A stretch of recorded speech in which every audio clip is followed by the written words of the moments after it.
പിന്നെ ആലോചിക്കുന്നേക്കെ കൊള്ളാം. ഏറ്റവും ഒടുവിൽ എന്റെ കാശ് എനിക്ക് കിട്ടിയിരിക്കണം. അത്രയേ ഉള്ളൂ.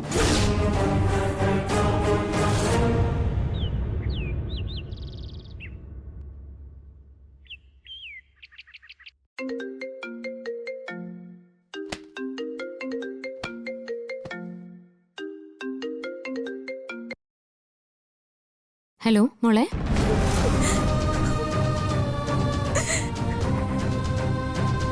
മോളെ അതിര് എന്താ എന്താ പറ്റിയേ? എന്തിനാ നീ കരയുന്നേ?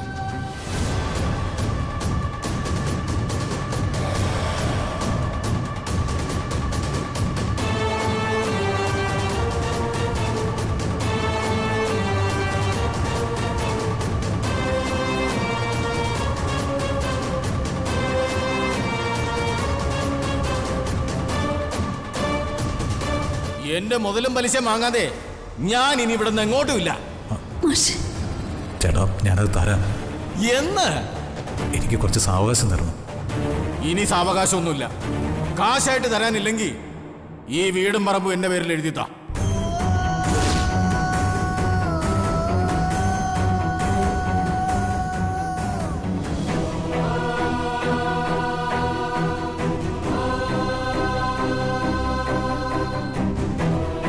നീ കരയണ്ട, ഒന്ന് സമാധാനപ്പെട്. നീ ഫോൺ കൊണ്ടുപോയി പൈസ വാങ്ങാൻ വന്ന ആളുടെ കൈ കൊടുക്ക. ഞാനൊന്ന് സംസാരിക്കട്ടെ.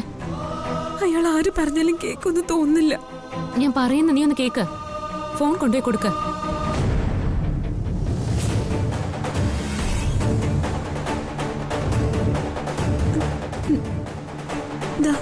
ഒന്ന് സംസാരിക്കോ? ആരായാലും എനിക്കൊന്നും സംസാരിക്കാനില്ല.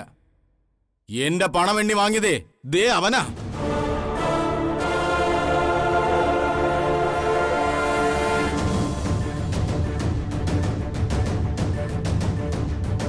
അവൻ ഇന്ന് തന്നെ അത് തരികയും വേണം.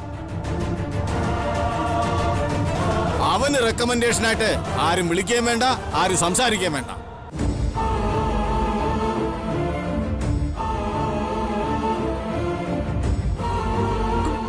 ഹലോ. നീ ഫോൺ സ്പീക്കറിലിട്. അതെ, ഒന്ന് കേക്കോ? ഹലോ, എന്റെ പേര് അർച്ചന എന്നാ.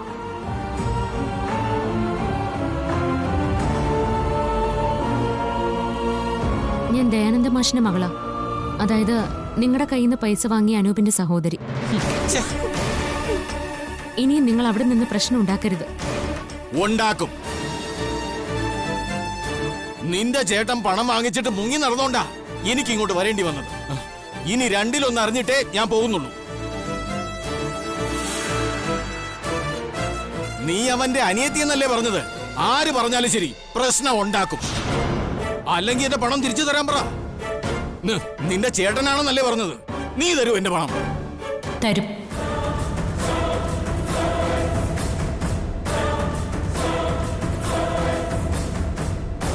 അത് പറയാനാ ഞാൻ വിളിച്ചത്. കൊച്ചെ, നീ കളിക്കല്ലേ.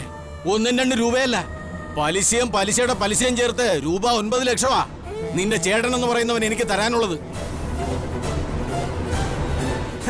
ഇവന്റെ സഹോദരി എന്നൊക്കെ പറയുമ്പോ നീ ഇവനെ പോലെ നിവർത്തി കെട്ടവളാവാനേ സാധ്യതയുള്ളൂ.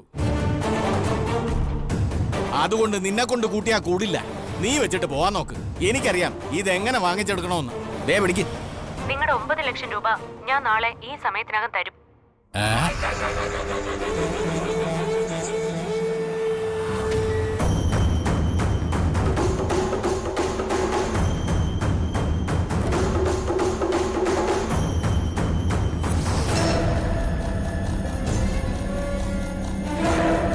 അനൂപിന്റെ സഹോദരി അർച്ചന നിവർത്തിയിട്ടവളാണെങ്കിലും അർച്ചനയുടെ ഭർത്താവ് നിവർത്തിയുള്ളവനാ. പറഞ്ഞ ചിലപ്പോ അറിയായിരിക്കും നെല്ലിശ്ശേരി കുടുംബത്തെ പറ്റി. നെല്ലിശ്ശേരി എന്ന് പറയുമ്പോ സേതുമാധവൻ സാറിന്റെ മകന്റെ ഭാര്യ അർച്ചന സച്ചിദാനന്ദൻ.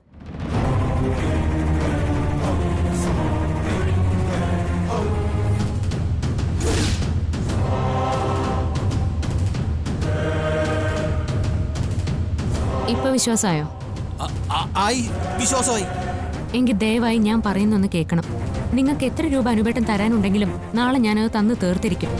നിങ്ങൾക്കതിൽ ഒരു സംശയവും വേണ്ട. ഓ ആയിക്കോട്ടെ. ഇനി ഒരു പ്രശ്നവും നിങ്ങൾ അവിടെ ഉണ്ടാക്കരുത്. ഇനി ഒരു പ്രശ്നവുമില്ല. അല്ലെങ്കിൽ തന്നെ നെല്ലിശ്ശേരി കുടുംബത്തിലെ മാഡം ഏറ്റാ പിന്നെ എന്ത് പ്രശ്നമാ? എങ്കിൽ നിങ്ങൾ പൊയ്ക്കോളൂ. നാളെ ഞാൻ ക്യാഷ് എത്തിക്കാം. ഓ ശരി മാഡം, അങ്ങനെ ആയിക്കോട്ടെ. ആ ചേച്ചി, ഞാൻ പറഞ്ഞ കേട്ടല്ലോ. ഇനി ഇതിനെക്കുറിച്ച് ഓർത്ത് അവിടെ ആരും വിഷമിക്കണ്ടെന്ന് പറഞ്ഞേക്ക്. ഒന്ന് വഴുതനി.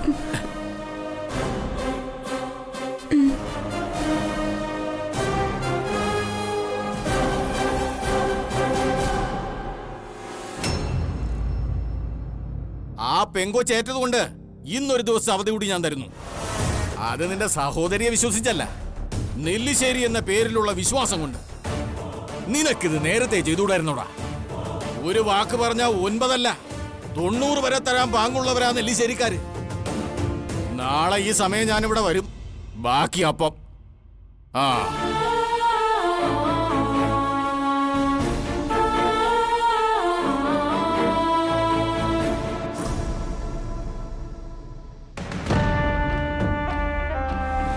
എൻ്റെ അമ്മേ, ഇന്ന് ഭയങ്കര ക്ഷീണം. മീറ്റിങ്ങും യാത്രയും എല്ലാം കൂടി തലയ്ക്ക് സ്ഥിരതല്ലതായി. സത്യം പറഞ്ഞാ എല്ലാം മതിയാക്കിയിട്ട് ചുമ്മാ വീട്ടിലിരിക്കാൻ തോന്നുക. എന്തായാലും നാളെ ചിലപ്പോഴേ ഞാൻ ഓഫീസിൽ പോകൂ. നമുക്ക് നാളെ ഒന്ന് കറങ്ങാനൊക്കെ പോയാലോ? എന്താ? അത് ശരി. അപ്പൊ ഞാനീ പറഞ്ഞൊന്നും കേട്ടില്ലേ? ഹലോ, ഇത് ഏത് സ്വപ്ന ലോകത്താ? സച്ചേട്ടൻ എപ്പോ വന്നു? ആ ബെസ്റ്റ്.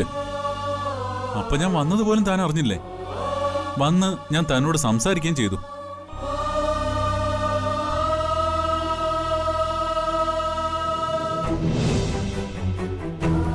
ഒന്നുമില്ല എന്ന മറുപടി പറയില്ലെങ്കിൽ ഞാനൊരു കാര്യം ചോദിക്കട്ടെ? എന്താ തന്റെ മുഖത്തൊരു ടെൻഷൻ? എനിക്ക് തോന്നിയതാവും അല്ലേ? ആ അതെ, അല്ലാതെ എനിക്കെന്ത് ടെൻഷനാ? ശരി, സമ്മതിച്ചു. അപ്പോ താൻ പറഞ്ഞത് സത്യമാണെങ്കിൽ താൻ എനിക്ക് തന്റെ സ്പെഷ്യൽ ബ്ലാക്ക് കോഫി ഇട്ട് തരും. ഞാനെന്തിനാ സച്ചിനോട് കള്ളം പറയുന്നത്? ഞാനിപ്പോ കോഫി കൊണ്ടുവരാം.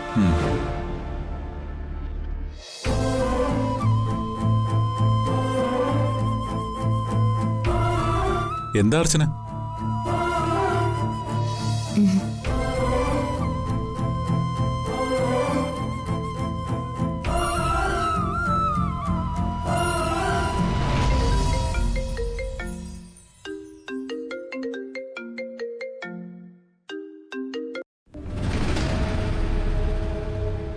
ചേച്ചി, നാളത്തേക്കുള്ള പൈസ എല്ലാം ശരിയായോ?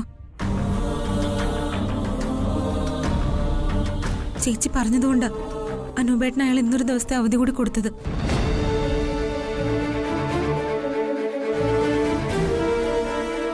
നാളെ അയാൾക്ക് 9 ലക്ഷം രൂപ തികച്ചും കൊടുത്തേ പറ്റൂ.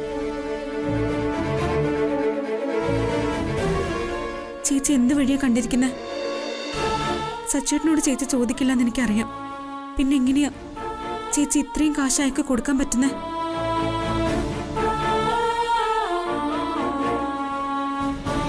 ഹലോ ഹലോ ചേച്ചി, ഞാൻ പറയുന്നത് കേൾക്കുന്നുണ്ടോ?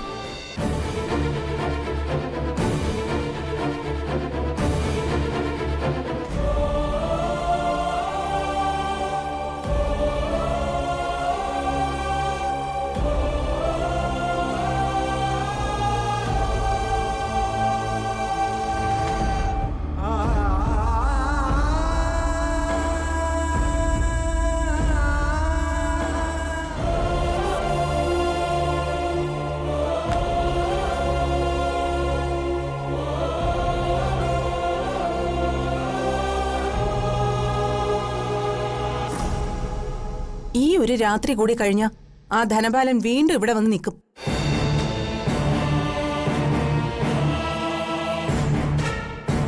അർച്ചനയെ മാത്രം നമ്പി നമ്മൾ ഇരുന്നാലേ അവസാനം ഈ കിടപ്പാടം കൂടി അയാൾ എഴുതിക്കൊണ്ടു പോവും. അതിനു മുന്നേ വേറെ എന്തെങ്കിലും വഴി കൂടി നോക്കണം. അച്ഛ ചേച്ചി ഏറ്റതല്ലേ, അപ്പൊ വഴിയും ചേച്ചി കണ്ടിട്ടുണ്ടാവും. നിന്റെ ചേച്ചി ഏറ്റതുകൊണ്ടാ മറ്റൊരു വഴി കൂടി കാണണമെന്ന് ഞാൻ പറഞ്ഞത്.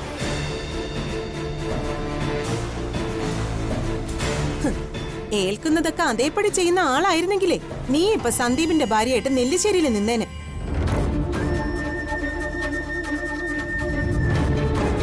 അതുകൊണ്ട് വാക്ക് തന്നത് ഏൽക്കുന്നതൊന്നും പറയാതിരിക്കുന്നതാ നല്ലത്. ഡേ, നീ ഇങ്ങനെ എല്ലാരെയും കുറ്റപ്പെടുത്തി സംസാരിക്കാതെ ഇപ്പൊ ഉണ്ടായ പ്രശ്നത്തിനൊരു വഴി പറയേ.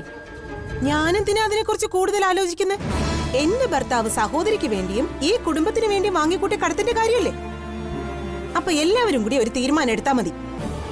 നിന്റെ മനസ്സിൽ അങ്ങനെയാണെങ്കിൽ പിന്നെ നീ ഇതിനെ കൂടുതൽ എങ്ങനെ കിടന്ന് സംസാരിക്കുന്നത്? അച്ചു പറഞ്ഞ വാക്കിനോട് ഞങ്ങൾക്ക് എല്ലാവർക്കും വിശ്വാസമാണ്.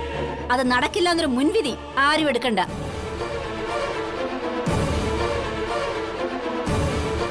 ആതിര പറഞ്ഞതുപോലെ അച്ചു എന്തെങ്കിലും മുന്നിൽ കണ്ടുകൊണ്ടായിരിക്കുമല്ലോ ഇങ്ങനെ പറഞ്ഞത്. എല്ലാവരും ഇങ്ങനെയൊക്കെ പറഞ്ഞ് സ്വയം ആശ്വസിച്ചോണ്ടിരുന്നു. 1-2 രൂപയല്ല, 9 ലക്ഷമാ. അത് അർച്ചനയുടെ കയ്യിൽ കാണുമെന്ന് വിശ്വസിക്കാൻ മാത്രം ബുദ്ധിയില്ലാത്തവളല്ല ഞാൻ. അവളുടെ കയ്യിലില്ലെങ്കിൽ അവളുടെ ഭർത്താവിന്റെ കൈ കാണുമല്ലോ.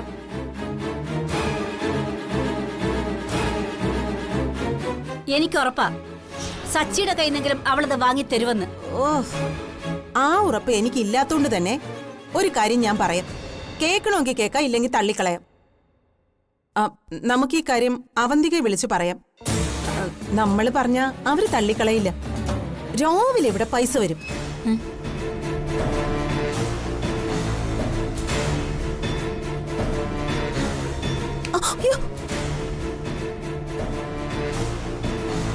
അഥവാ അർച്ചന വിചാരിച്ചിട്ട് നടന്നില്ല എന്നുണ്ടെങ്കിൽ ഈ വീട് പണയപ്പെടുത്താനുള്ള സമയമൊന്നും ധനപാലം തരില്ല. പണയപ്പെടുത്തിയാലും ഇത്രയും പൈസയൊന്നും കിട്ടാനും പോകുന്നില്ല. ദേ, അതുകൊണ്ടൊരു മുൻകരുതൽ എന്ന രീതിയിൽ ഞാൻ അവന്തികയെ ഒന്ന് വിളിക്കാൻ പോവാ. അത് വേണ്ട. ഇത് ഞാൻ എന്റെ കുടുംബത്തിന് വേണ്ടി വരുത്തി വെച്ച കടവാ. ഇപ്പൊ എനിക്ക് നിവൃത്തിയില്ലാതായി പോയിന്ന് മാത്രം.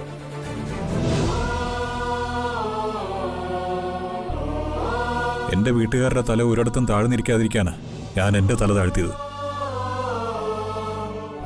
പക്ഷേ അതിപ്പോ ഇത്രത്തോളമായി. എന്ത് ചെയ്യണമെന്നറിയാതെ വിഷമിച്ച് നിന്നിരുന്ന സമയത്ത് എല്ലാത്തിനും ഒരു തീരുമാനം ഉണ്ടാക്കിയത് അർച്ചനയാ. അർച്ചനയും സച്ചിയും ഈ കുടുംബത്തിലെ അംഗങ്ങളാ. ഒരു പ്രശ്നം വന്നാ കൂടെ നിന്ന് പരിഹരിക്കേണ്ടവർ. അവന്തിക അങ്ങനെയല്ല. അതുകൊണ്ട് ഇനി എന്ത് നടന്നാലും അവന്തികയുടെ കയ്യിൽ നിന്ന് പൈസ വാങ്ങണ്ട.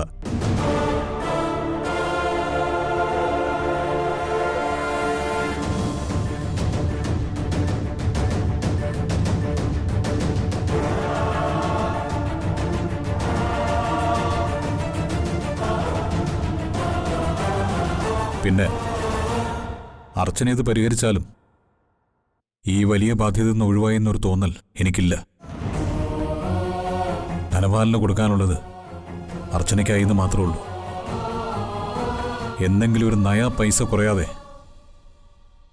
അർച്ചനയ്ക്ക് ഞാനത് തിരിച്ചു കൊടുക്കുകയും ചെയ്യും.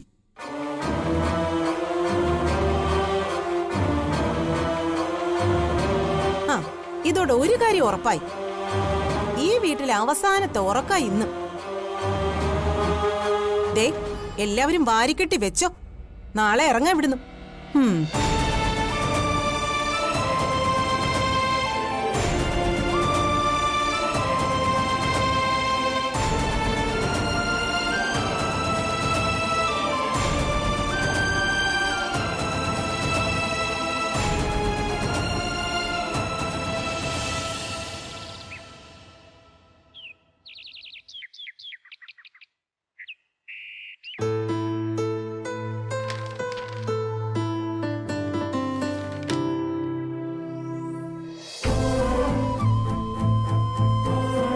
ഈശ്വര, സച്ചേട്ടൻ ഇതുവരെ പോവാൻ റെഡിയായില്ലേ?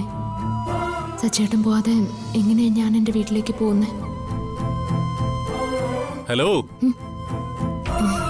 താനെന്താ അവിടെ നിന്ന് ആലോചിക്കുന്നേ? ഏയ്, ഒന്നുമില്ല.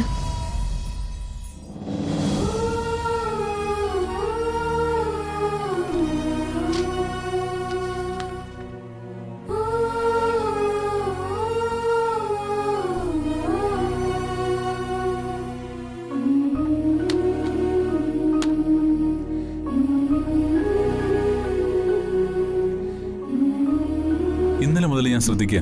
എന്തെങ്കിലും പ്രശ്നമുണ്ടോ തനിക്ക്? ഉണ്ടെങ്കിൽ ഇപ്പൊ പറയണം, നമുക്ക് പരിഹരിക്കാന്നേ. ഒരു പ്രശ്നമില്ല സച്ചേട്ടാ.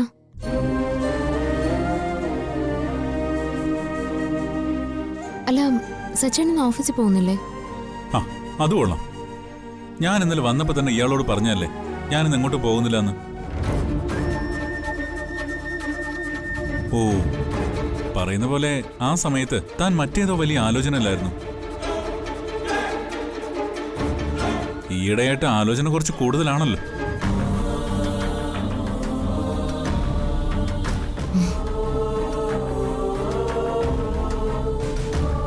ഒന്ന് നന്നായിട്ട് ചിരിക്കടോ.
തനിക്കെന്തോ പ്രശ്നമുണ്ടെന്ന് എനിക്ക് മനസ്സിലാവുന്നുണ്ട്.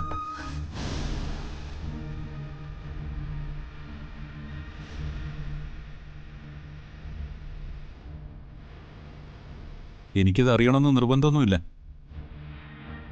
എന്ത് പ്രശ്നമായാലും പ്രതിസന്ധിയായാലും അതെല്ലാം വേഗം തീർത്തിട്ട് താൻ എപ്പോഴും സന്തോഷമായിട്ടിരിക്കണം. ഒരുമിച്ചുള്ള 6 മാസം ഞാനായിട്ട് നമ്മുടെ സന്തോഷത്തെ മാറ്റി നിർത്തി. ഇനി മുന്നോട്ട് അത് താനാകരുത്. എന്ത് കാര്യങ്ങളാണോ തന്നെ അലട്ടുന്നത് അതിൽ നിന്നൊക്കെ പുറത്തു വന്ന് നമുക്ക് സന്തോഷത്തോടെ ജീവിക്കണം.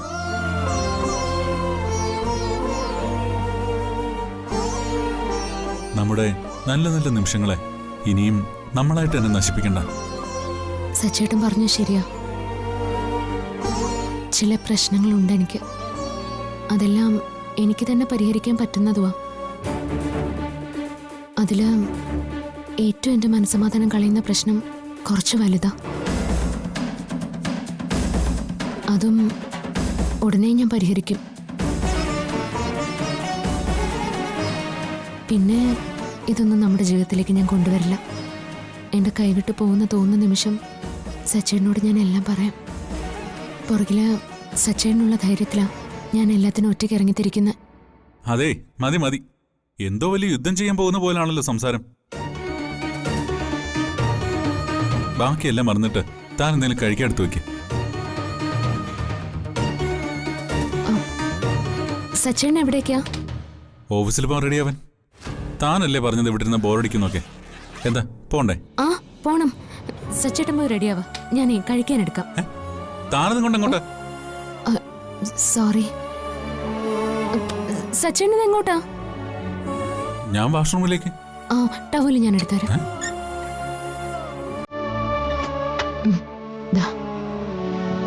സച്ചേട്ടൻ പോയി കുളിക്കുക. വേഗം റെഡിയാവാ. സമയായി, വൈകും.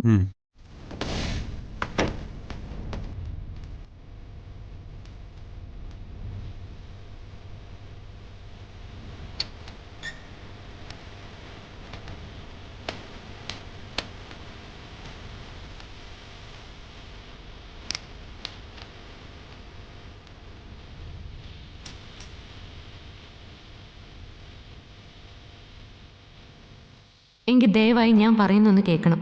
നിങ്ങൾക്ക് എത്ര രൂപ അനുവേട്ടം തരാനുണ്ടെങ്കിലും നാളെ ഞാനത് തന്ന് തീർത്തിരിക്കും. നിങ്ങൾക്കതിൽ ഒരു സംശയവും വേണ്ട.